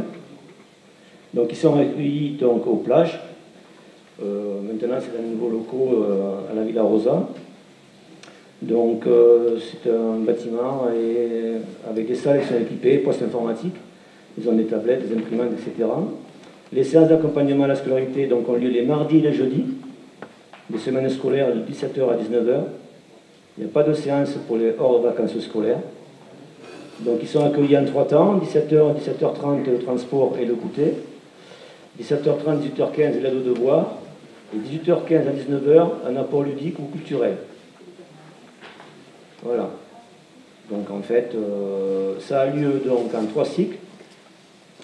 Donc l'année scolaire 2020-2021, c'est du 6 octobre 2020 au 17 juin 2021, soit 29 semaines. Un cycle de mardi 6 octobre au jeudi 17 décembre. Un deuxième cycle du 5 janvier 2021 au 25 mars 2021. Et le troisième cycle, donc, c'est du 30 mars au jeudi 17 juin. Voilà. Et donc là, donc, nous devons signer une convention donc, avec la CAF qui nous permet donc, bien sûr de bénéficier de la PSE qui nous permet de financer une partie de cette prestation de service. Voilà. S'il y a des questions, voilà rapidement à quoi ça correspond. Justement, quel est le coût de fonctionnement et d'aide après de subvention? Alors, j'ai pas le financement. Je sais que par enfant, ça coûte 15 €. mais je n'ai pas le plan de financement pour vous le communiquer lors de la prochaine commission en jeunesse, si vous le souhaitez. On fera un focus là-dessus, comme ça vous aurez... Ça fait plusieurs années que ça existe. Ah oui, depuis 2015. Et c'est très suivi. Il y a 8 jeunes qui sont accueillis simultanément par séance, le mardi jeudi, pour limiter justement que ce soit un peu... que les éducateurs soient plus proches des enfants, en fait.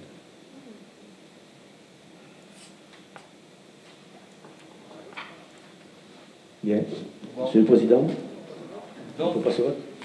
Donc, on passe au vote. S'il n'y a pas d'autres interventions, qui est contre? Qui s'abstient? Donc, adopté.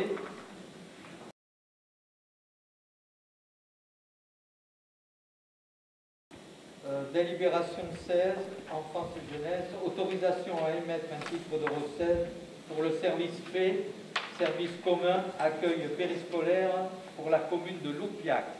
Et c'est Jean-Patrick Soulet également. C'est ça. Je garde la même, Monsieur le Président. Donc, cette délibération concerne le service commun sur la commune de Loupiac. Donc, vous savez, un petit rappel, lors de la fusion, les périscolaires n'ont pas été retenus dans la compétence au niveau de la communauté de communes Corgence-Garonne, mais la communauté de communes a décidé de créer un service commun à la demande de 5 communes qui avaient les accueils périscolaires qui étaient organisés à l'époque par la communauté de communes. Donc il a été créé par délibération du 19 décembre 2018 ce service commun. Donc, et pour ça, nous avons présenté dans la commune de Loupiac une délibération qui partait du 1er janvier 2019 et qui allait ensuite jusqu'au 5 juillet 2019, et une seconde convention du 1er septembre 2019 au 31 juillet 2023. Donc la commune de Loupiac n'avait pas donné suite à la ratification de ces conventions. Donc tout en maintenant bien sûr le service périscolaire sur la commune, donc, qui a été réalisé bien sûr par la communauté de communes. Donc nous vous proposons nous avons rencontré bien sûr la commune de Loupiac, les nouveaux élus pour discuter de cette situation. Donc nous proposons suite sur sa proposition des services fiscaux et de la sous-préfecture d'autoriser le président à émettre un titre de service fait pour l'arriéré du service commun qui a été réalisé donc du 1er janvier 2019 au 5 juillet 2019. Donc voilà, donc ce service fait, il a été constaté. Donc nous avons un budget de financement qui a été calculé à la prestation. Donc il y a, pour la période qui va du 1er janvier 2019 au 31 décembre 2019, un coût total de refacturation à la commune de Loupiac de 32 813,36 €, qui concerne donc le reste à charge réelle de 19 341,70 €, la PSJ qui a été perçue par la commune de 7 088,91 €, la PSO qui est de 6 382,75 €, ce qui donc, on fera le service fait. Le titre qui sera émis sera un titre émis de 32 813,36 €. Voilà, est-ce que vous avez des questions? Est-ce qu'il y a des questions? Non, je vous propose donc de délibérer. Qui est contre? Qui s'abstient?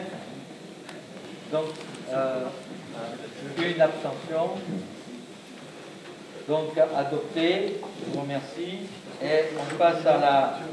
Oui. Une précision. Apparemment, on constate l'arrivée du 1er janvier 2019 au 31 décembre 2019, mais du 1er septembre au 31 décembre 2019, est-ce qu'on a récupéré ces factures? Oui, c'est vrai. Et donc, pour compléter ce que disait Alain, pour aller plus en avant, on va dire, puisque ça, c'était un service fait qui a été constaté. Et pour ce qui est du service commun actuel qui a démarré au 1er septembre 2020, donc une convention est en cours d'élaboration, qui va être transmise à la commune de Lupiac pour signature pour le service qui est actuellement en cours.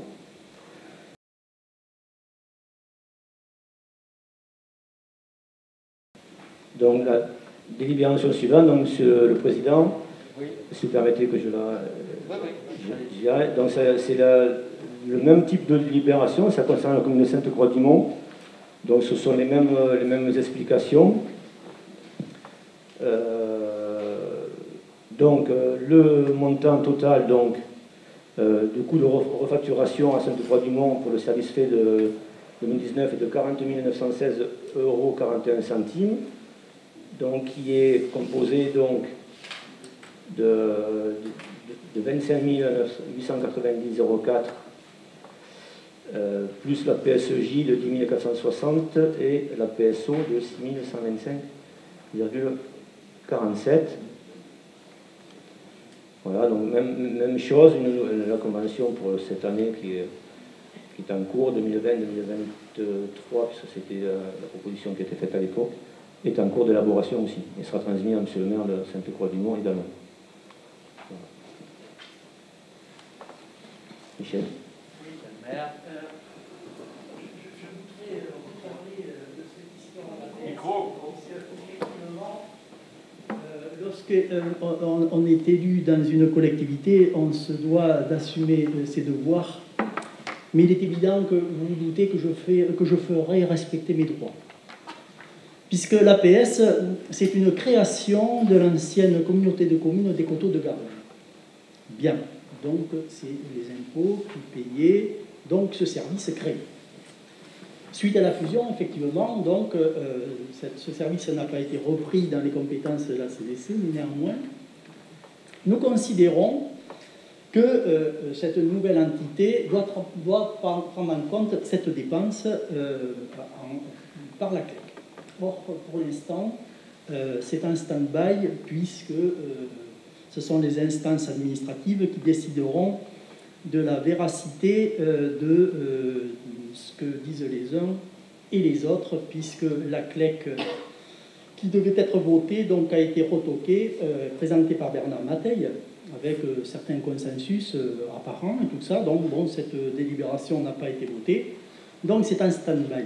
Bref, donc, d'un côté, effectivement, on doit cette prestation, mais de l'autre côté, je dois être compensé en recettes. Et effectivement, vous vous doutez bien que je ferai valoir mes droits. Parce que vous vous doutez bien que les fusions, c'est pas fait quand même pour mettre à genoux les communes, parce que 40 000 € ou 41 000 €, cette année du moins, c'est pas 3 ronds 6 sous et ça se trouve pas sous les sabots d'un cheval, comme on dit si bien. Bien, donc chez moi, et en plus je n'ai plus le levier de la taxe d'habitation, vous non plus d'ailleurs, donc il faudrait que j'augmente les impôts de 50%. Donc évidemment, vous avez bien compris que c'est ridiculement impossible, puisque nous étions, disais-je, en taxe additionnelle, en TPU c'est une autre fiscalité, et effectivement en 15 ans d'existence, il y a longtemps que la commune de Sainte-Croix-du-Mont aurait pu lisser ce service à ses frais, bien entendu. Donc, puisque nous sommes dans une commune pauvre, comme les vôtres d'ailleurs, sûrement, donc explication, quand on veut obtenir 100 et qu'on prend 50-50, tout va bien. Quand on a un service qui coûterait 10 de plus, 60 à Sainte-Croix-du-Mont et 40 qu'à la communauté de communes, nous, on aurait réglé notre fiscalité par rapport à ça. Vous ne croyez pas d'un coup de baguette magique, on a trouvé 40 000 sur ce service. Alors, il est évident que je me répète là, je m'en excuse platement, mais on fera valoir nos droits. De toute façon, il y a eu quelques carences, même si cette convention aurait dû être signée, mais j'ai demandé, et j'ai écrit d'ailleurs au président de m'envoyer une nouvelle convention pour tenir compte de ce que je vous dis et ce dont je vous fais part. Parce que 40 000 sur un budget d'une commune qui a un produit fiscal très important, je comprends que ça glisse, mais à Sainte-Croix-du-Mont, ce n'est pas le cas. Donc, je ferai valoir mes droits, et devant les tribunaux s'il faut, parce que ce service qui a été créé par la communauté de communes doit être repris financièrement par la communauté de communes Convergence Garonne, par la CLEC. C'était, je me répète là encore une fois, comment dirais-je, une présentation consensuelle de la part de l'ancien président. D'ailleurs, Bernard Matin, il faut rendre à César ce qui appartient à César. Ça n'a pas été retenu. Hélas, 1000 fois hélas. Donc, j'espère que je me suis bien fait comprendre, parce que vous ne pouvez pas vous mettre à ma place ou vous mettre à la place des Montécristiens, bien entendu, parce que, bon, voilà, il y a des communes qui sont plus à l'aise et qui, effectivement, peuvent reprendre tout ça. Et ceux qui avaient ce service, évidemment, qu'ils ont pu le prendre en compte en agissant sur leur fiscalité propre. Bon, c'est pas, je veux dire par là, c'est tout à fait compréhensible. Mais nous, on avait adapté notre fiscalité par rapport donc à ce service, et aujourd'hui, je ne peux pas trouver 40 000 euros comme ça. Bon, voilà. Donc, évidemment, le président, il pourra toujours émettre un titre, hein, et puis on verra ce qu'on fera, nous, évidemment. Parce qu'en réalité, qui c'est celui qui signe quand même et autorise le mandat, évidemment, qui est le maire à l'occurrence. Voilà. Monsieur le maire, vous avez été suffisamment clair. Merci beaucoup. Donc, on va... Donc, moi, je ne rentre pas dans le... Michel l'a déjà expliqué les tenants et les aboutissants. On ne peut pas continuer tous les ans à dire on va faire la quête, etc. Parce que ça peut être plus 40 000, après ça va être 80 000. Donc voilà, à un moment donné, il faut prendre une décision. Est-ce que la commune de Sainte-Croix, elle signera ou pas une belle convention, comment elle transmettre, ou elle récupère son APS à son compte? Dans tous les cas, un service fait doit être réglé. Voilà. Non, mais il n'y a pas de souci, c'est ce que j'ai dit, Jean-Patrick, que je sache. On n'est pas un doute, ça. Non, c'est pas ce que tu as dit. Je suis désolé. C'est pas ce que tu as dit. Non, j'ai dit écoutez. Quand on est élu, on devait respecter ses devoirs. Bon, c'est bon, je crois que tout le monde a compris. Maintenant, c'est à l'Assemblée de délibérer. Qui est contre contre, donc oui. Qui s'abstient? Par solidarité. Bon. Pas avec l'OPIAC, alors vous n'êtes pas solidaire. L'OPIAC, vous l'avez saisi. Madame Caruso. Il y a pression. C'est ça la solidarité. Non, ça va, merci.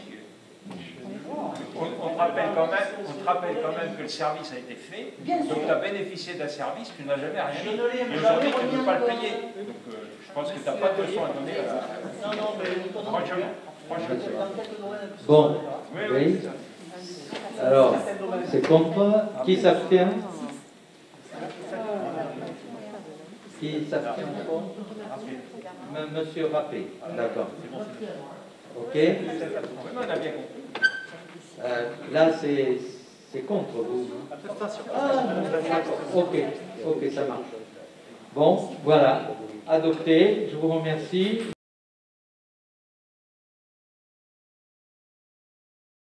Nous passons à la délibération suivante.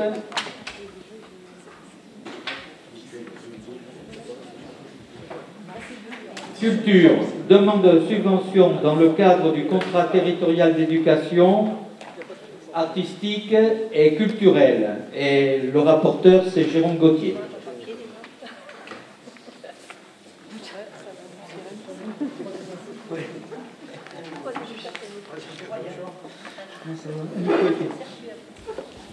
Bon, nous allons donc demander une délibération donc, sur le COTEAC. Qu'est-ce que c'est que le COTEAC? Vous m'entendez? Donc le COTEAC, c'est le contrat territorial d'éducation artistique et culturelle.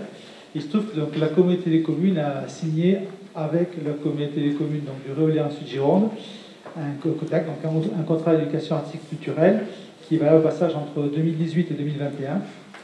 Et ce COTEAC s'appelle Au fil de l'eau, peut-être vous avez vu des brochures par rapport à ça. Et ce COTEAC, vous le voyez à l'image du tableau derrière moi, oui, il est bien derrière moi, il a donc des partenaires donc il y a la DRAC, Direction régionale des affaires culturelles, le conseil départemental, l'agence départementale donc, culturelle, c'est-à-dire l'IDAC, et puis l'éducation nationale qui sont partenaires donc, de ce projet. Ce projet concerne les multi-accueils, les RAM, les centres de loisirs de la communauté des communes, mais aussi les écoles primaires de tous nos territoires, de toutes vos communes, toutes nos communes, et également les deux collèges concernés, en ce qui nous concerne, Cadillac et Podensac. Et puis il faut savoir aussi qu'on essaie, dans le cadre de ces COTEAC, de faire travailler les ressources locales, hein, c'est-à-dire aussi bien le château, le cinéma, la salle de portesse, etc. Donc on utilise au maximum les ressources locales. Pour que vous ayez une ordre d'idée, quand même, ça fait donc 3 ans que le contrat a été signé. Il y a quand même 2400 enfants qui ont, de la communauté de communes qui ont utilisé d'une manière ou d'une autre ces services. Donc ce n'est pas évidemment des choses négligeables, loin de là. Alors je ne vous cacherai pas que cette année c'est un peu plus compliqué au niveau des inscriptions. Les inscriptions théoriquement devaient s'arrêter au 30 septembre. Elles ont été repoussées jusqu'au 15 octobre parce qu'évidemment il y a quand même des hésitations des communes, des écoles, pardonnez-moi, par rapport à ça. Mais si on regarde par rapport à d'autres territoires, on a plutôt pour l'instant des inscriptions, donc on va croiser les doigts par rapport à ça. Donc les parcours, ils sont par classe d'âge. Donc vous avez un parcours sur la petite enfance, au cycle 1, un parcours donc sur le cycle 2, C1, CE2, et un parcours cycle 3, c'est-à-dire CM1, CM2, et puis la classe 6e, puisque c'est le même cycle. Et parallèlement, donc, il y a des parcours ados. Alors tout à l'heure, mon voisin de gauche dont parlait du classe, et si vous avez bien écouté, je suis sûr que vous avez été attentif, il disait qu'il y avait une partie ouverture culturelle, je crois que ça va comme ça, voilà. Et justement, dans le cadre de cette EAC, il y a donc des échanges et des éléments qui se font dans le cadre du classe avec le plage dans ce programme. Voilà. Et également donc les centres de loisirs qui sont également partie prenante.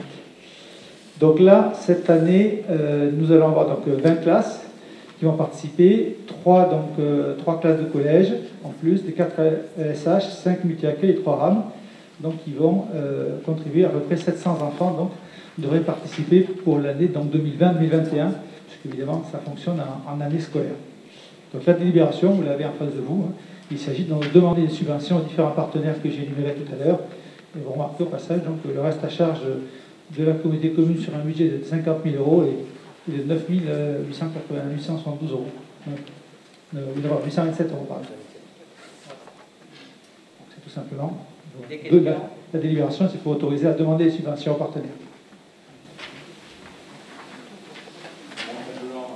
Une question, pourquoi au budget il était inscrit 61 750 euros pour le budget? Alors en fait, le budget, le problème c'est que les budgets, on demande de les inscrire donc, en mois de mars, février-mars, et en fait, nous, on a les résultats que maintenant. Les inscriptions ont été que 30 septembre. Donc du coup, un décalage, et il se trouve que cette année, on a un peu moins de classes, donc un peu moins de demandes, tout simplement.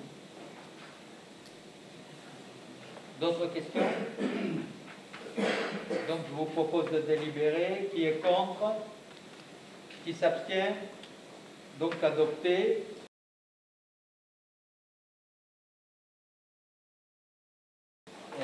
La dernière délibération concernant le sport et attribution de subventions, et c'est toujours Jérôme Gauthier. Voilà, donc dernière délibération, elle concerne l'attribution de subventions pour la politique sportive. Alors juste pour avoir à expliquer un petit peu les choses, donc il y a un groupe sport donc, qui a été mis en place à partir de 2019. C'est maintenant une commission, au départ, ce n'était qu'un groupe de travail. Et ce groupe de travail donc, a mis en place 4 critères de priorisation au niveau de la communauté de communes qui expliquent donc le tableau qui est derrière. Le premier critère, c'est l'achat matériel dans le cadre d'un partenariat avec la communauté de communes. Par exemple, les 2 associations subventionnées, ce sont celles qui ont participé dans le cadre de CAP 33. Ensuite, c'est l'aide à la formation d'un cadre bénévole, ce qui est aussi le cas d'une association. Soutien de projets innovants concernant le public handicapé. Là, on n'en a pas eu cette année qui ont candidaté sur ce critère-là. Et puis des soutiens de projets innovants concernant la mise en place d'activités d'éveil pour les enfants jusqu'à 7 ans. Ce sont donc les 4 axes, si vous voulez, que la communauté commune a définis pour mettre en place cette politique sportive. Et donc voilà les subventions qui sont attribuées pour 4 362 euros dans cette année particulière. J'ajouterai qu'évidemment cette commission s'est réunie au mois de juin et que celui qui a préparé tout ce travail, c'est Stéphane Tignon. Des questions? Donc, qui est contre? Qui s'abstient? Je vous remercie. Adopté à l'unanimité.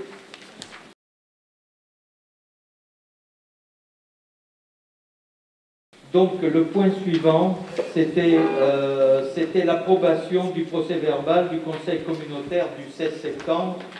Notre collègue Michel Garat avait demandé qu'il y ait la rédaction d'un procès-verbal donc qui a été réalisé. Je rappelle, enfin, j'indique, parce que ce n'est pas un rappel, puisque maintenant sur la partie qui est filmée du conseil communautaire, il sera chapitré. C'est-à-dire que la personne qui voudra visionner pourra aller directement, enfin, en tout cas, il pourra, dans sa recherche, se repérer très facilement, puisqu'il y aura un encart précisant la délibération concernée. Donc, si quelqu'un veut vraiment avoir du détail, puisque le conseil communautaire en audio et in extenso, donc peut retrouver au mot près. Hein. Donc, j'en reviens donc à l'approbation du procès-verbal conseil communautaire du 16 septembre. Quelqu'un veut intervenir? Ou je propose de suite de passer à l'approbation. Qui est contre? Qui s'abstient? Donc adopté à l'unanimité. Et nous passons aux questions orales pour clôturer ce conseil communautaire. Oui, alors il y avait des questions qui avaient été posées. Oui, vas-y André alors. Oui, donc, oui, je vais commencer si vous voulez bien. Donc je fais référence au courrier que je t'avais adressé.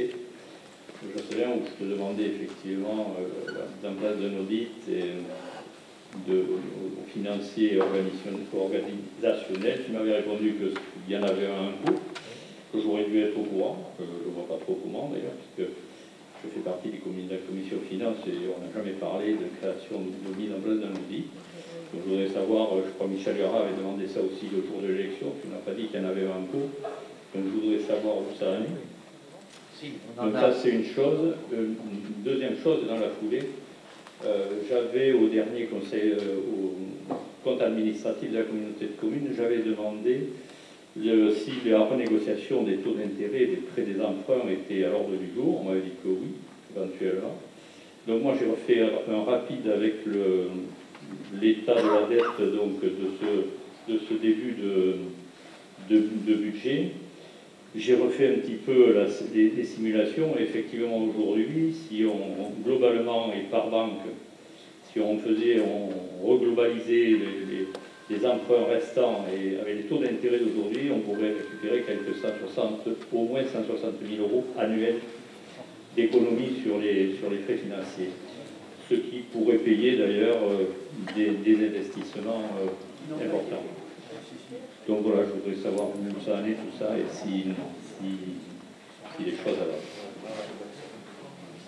Bon, donc sur la première partie, donc, oui, je disais que vous pouviez identifier, parce qu'on en avait parlé, que c'est pas la première fois qu'on en parle, qu'on avait demandé à Gironde Ressources de nous faire une étude. C'est de cette étude dont je parlais. C'est-à-dire que c'était là, ils se sont engagés, ils ont pris du retard, ils ont expliqué ça avec là aussi, eux aussi ont été impactés par le Covid, et donc ils ont pris pas mal de retard. En tout cas, ils se sont engagés à nous remettre cette étude fin novembre. Donc fin novembre, normalement, on devrait avoir le rendu qu'on ne manquera pas de vous communiquer dès qu'on l'aura reçu. Voilà. Et donc la deuxième partie, peut-être Benoît, sur le... Oui, sur les emprunts, donc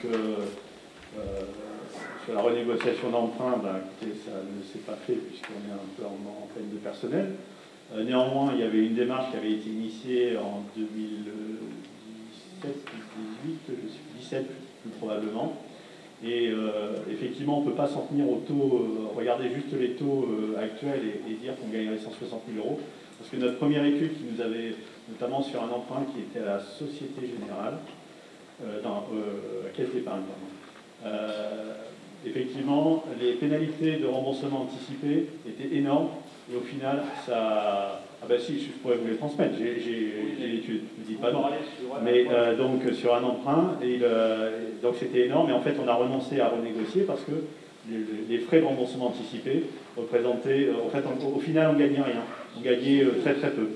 Voilà. Si vous parlez d'un emprunt où il reste 2 ou 3 ans, effectivement. Non, c'est un emprunt où c'était un emprunt assez récent, on avait 15 ou 16 ans en restant. Au Crédit Agricole, nous avons aujourd'hui 2 757 000 euros de capital emprunté sur plusieurs emprunts.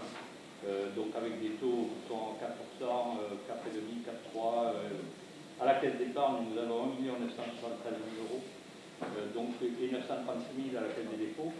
Je vous garantis que globaliser ça et faites un appel d'offres et vous verrez que les banques, banque par banque, vous verrez que les banques qui font pas état des...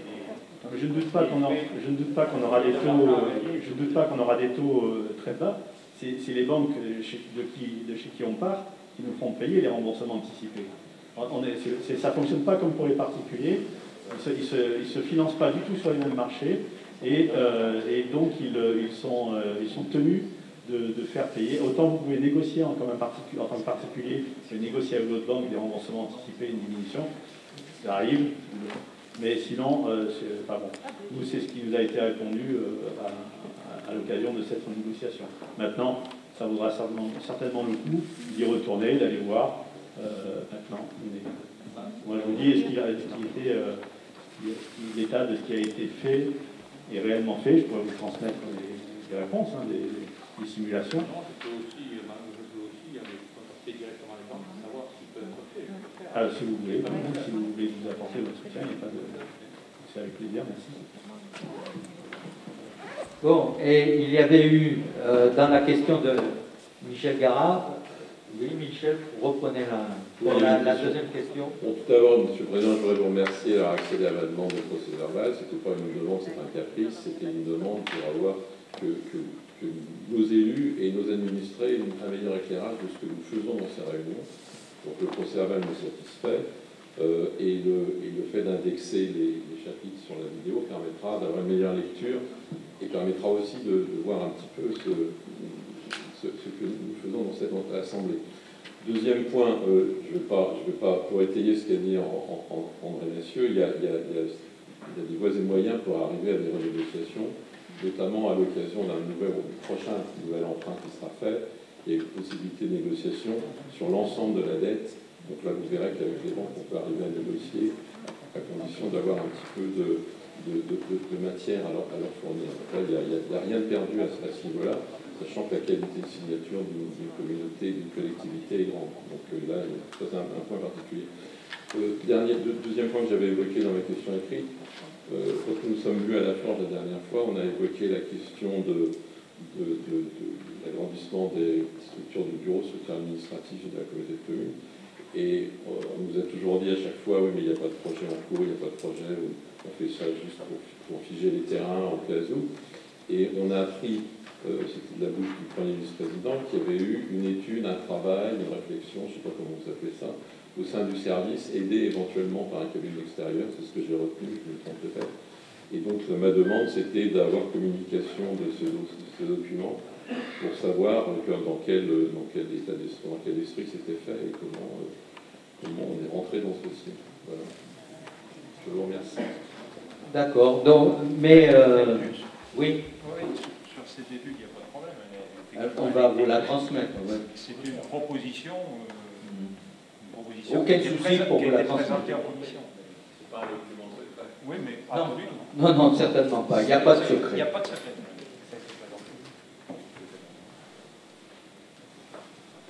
D'autres, oui.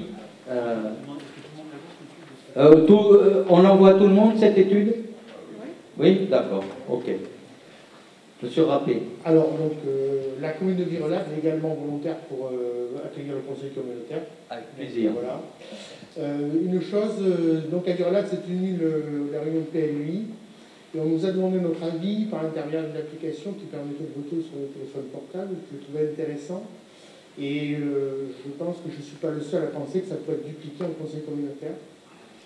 Voilà, simplement une remarque et éventuellement la possibilité d'étudier cette question. Je vous remercie.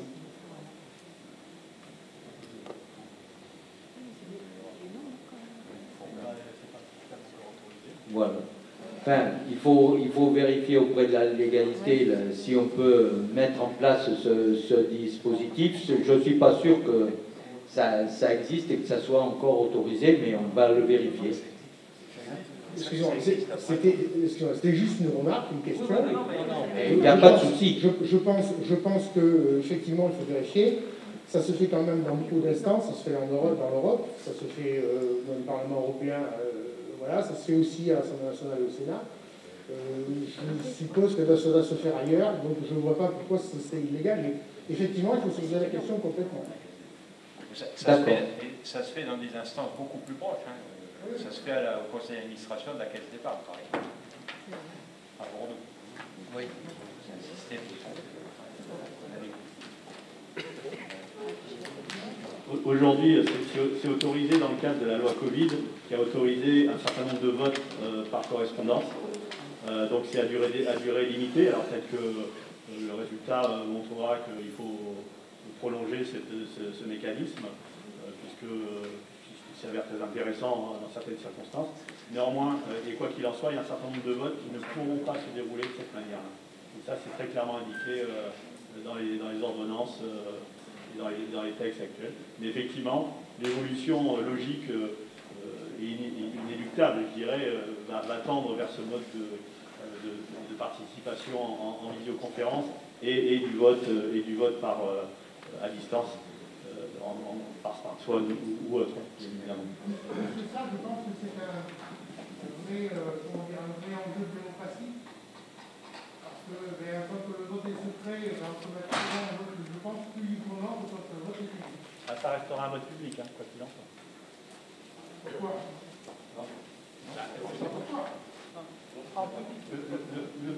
Le vote n'est secret que s'il est demandé. Et par un certain pourcentage, on a eu l'occasion de le tester à l'occasion des élections des vice-présidents. Il faut qu'un tiers des demandeurs, qu'il y ait l'obtention d'un tiers des demandeurs pour le vote à bulletin secret, sinon le principe c'est le vote public.